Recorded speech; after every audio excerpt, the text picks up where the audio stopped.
So hello, what's up, how are you all? Yes friends, so your much awaited video is here which will talk about audit paper writing tips. How to manage your paper tomorrow.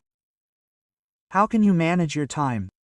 How can you give your best? Plus how to present the answers. Each and everything we will be discussing in detail in this video. Before starting the video, I request you to like the video so that this positivity can reach more CA Inter stars. First of all, sir, how to deal with the first 15 minutes. So first of all, you already know that yes, there's one compulsory question. 4 out of the remaining 5 have to be selected. Yes sir, this thing we already know. Now I am telling you a smart work which I used to do. Now keeping in mind whatever situation will be around you, you can also do it. Sir, what did you do in that? Whenever I used to get the question paper, I used to feel that when I look at the questions in those 15 minutes, I remember many things. Now whatever I remember, I think why let it go to waste? So I used to take a pencil and carefully write small, very minute keywords etc. on the side of the question. Now it used to be that my invigilator was also not so strict, so she also did not say anything. So you, please, whatever is the environment around you, okay, whatever is the environment around you, like the invigilator, keeping that in mind, you can also do the smart work if it is possible. So what happens is, when we are writing the paper, we feel like we are giving an open book exam. Our answers are written in front of us and we are just looking at them and things happen very fast. Got it, sir. Plus, you must have analyzed one thing in your case study-based MCQ scenarios by now. Sir, whatever your questions are, you have to look at them first. After that you go and read the case study so that you can finish the entire case study efficiently. Now sir, what should be the sequencing of the questions? So the sequencing is very simple. First, you have to complete your best 3 descriptive questions in 1.5 hours. So, you can assume approximately half an hour for per question. You can assume that you will get half an hour for per question. So, in 1.5 hours, you will have completed your 3 descriptive questions. Do you understand this? Yes, sir. Now, these 3 descriptive questions are your best. Yes, these are your best questions. So I want a commitment from you right now, sir. Sir, what commitment do I want? How much are you going to score in the best 3 descriptive questions of 42 marks? Should I say that you will score 60 to 70% in this? Can I believe that you will score 60 to 70%? I am not talking about toppers. They are a different thing altogether. We talk about a very good average level. Can we expect 60 to 70% in the best 3 descriptive questions? Yes sir, we can at least expect this much. So if I say 60%, then what is 60% of 42, sir? 24. If I say 70%, then it will be approximately 28.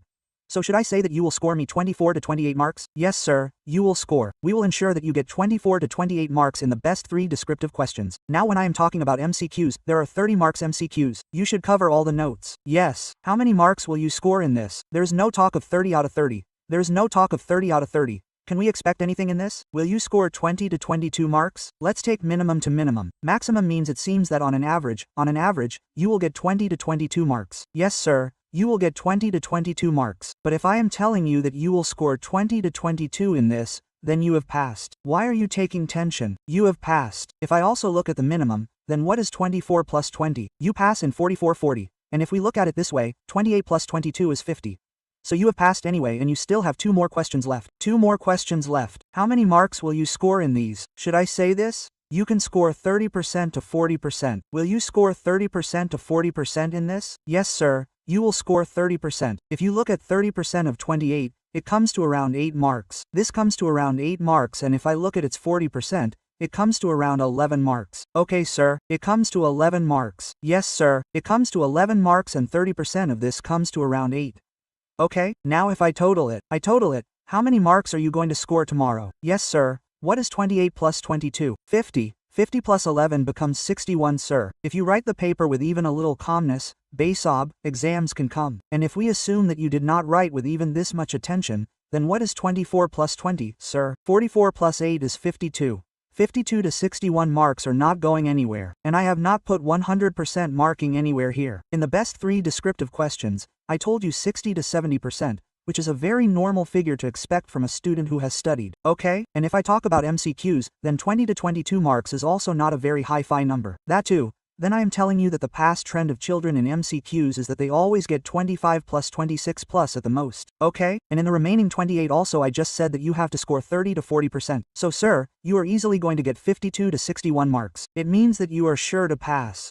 Okay? So why are you nervous? Why are you so nervous? Just have some confidence. Baba, you have studied well, okay? You attended the classes well. You did revisions with the class. Tell me, many children have also given tests, okay? You have also practiced the question bank. Even after that, you are nervous. This will not work. No, sir. Now there is no tension. Now we have gained confidence. Now tell me, sir, How are you doing the presentation? Now your brother will come with a bang. I said very good. You can see the direct questions that will come. Hey, you have asked 4 points and then 5 points which Shubham sir had made you memorize. Yes, go and write down the same 5 to 6 points quietly and come. Okay? Make sure you have to write only those 5 to 6 points and there is no need to spread too much about it. Even if you have written only those 5 to 6 points which I see I needs in 1 page or half page or quarter page, you will still get full marks. This is guaranteed. Okay sir, if I talk about case study based, if any question comes which is interpretation based, then what to do in it, then whatever is the provision of standards on auditing, you will write that. If you remember the standard, then give the reference of the essay. The examiner will give you brownie points because it creates a good impression. Then in your facts of the case and lastly you can write whatever conclusion you make. Make sure that whatever you spread in this whole mess, underline the keywords in it, because ultimately the examiner does not have that much time to check every copy. So whenever you underline keywords, it creates a good impression. It makes it easy for him to check your copy, and when you make it easy for him, he will be happy and give you the best marks. So these were some tips from my side which you have to keep in mind. Firstly, many children were feeling a little less confident that how will it be tomorrow, sir? Will we be able to pass or not? So look brother, I did the maths and showed you. I don't talk superficially. We did the maths directly and see, passing is definitely possible. You just have to go to the exam with a cool and calm mindset. And trust me, you will come back with a bang. So till now I always used to tell you that only if you study happily, you will move ahead. Today I will make just one request to you. Whatever paper comes tomorrow, whether it is easy, difficult, tough, very tough, we don't give a damn. We will write the paper with utmost happiness. Write the paper with a cool and calm mind and definitely rock the audit paper. So I have just one request to you. Make a commitment to me in the comment section below. I will give my best tomorrow. I will give my best in my audit exam. And when you give your best, the Almighty also blesses you with the best of the results. All the best friends. Keep it up.